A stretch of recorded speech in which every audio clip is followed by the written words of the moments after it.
దైవజనమా, నేను పాటగాడిగా ఉండాలి అనుకున్న దానికంటే, నేను ప్రసంగికుడిగా ఉండాలి అనే దానికంటే, దేవా నీలాంటి దీర్ఘకాలము సహించే ప్రేమ నాకు దయచేయి.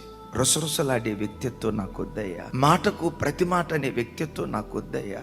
కీడుకు ప్రతి కీడు చేసే వ్యక్తిత్వం నాకు వద్దయ్యా. నిన్ను బాధించే వాళ్ళు ఉంటారు, నిన్ను నొప్పించే వాళ్ళు ఉంటారు, సూటిపోటి మాటలతో నీకు గాయాలు కలుగు చేసే వాళ్ళు ఉంటారు. అది వాళ్ళ నైజం. కానీ నీ నైజం ఏమై ఉండాలో తెలుసా? దీర్ఘకాలము సహించే వ్యక్తులుగా దేవుడు మనలను బలపరచును కాక. ఒక వ్యక్తి దీర్ఘకాలం సహించే గుణం నీకుంటే సంపాదించుకునేదానిగా ప్రజల ప్రేమను, ప్రజల మమకారాన్ని, ప్రజల ఆప్యాయతను సంపాదించుకునేదానిగా ఉంటాం. కోపిస్తే దానివైతే పోగొట్టుకుంటావు. దీర్ఘకాలము సహించే గుణం నీకుంటే పొందుకుంటావు, ప్రజల ప్రేమను పొందుకుంటావు.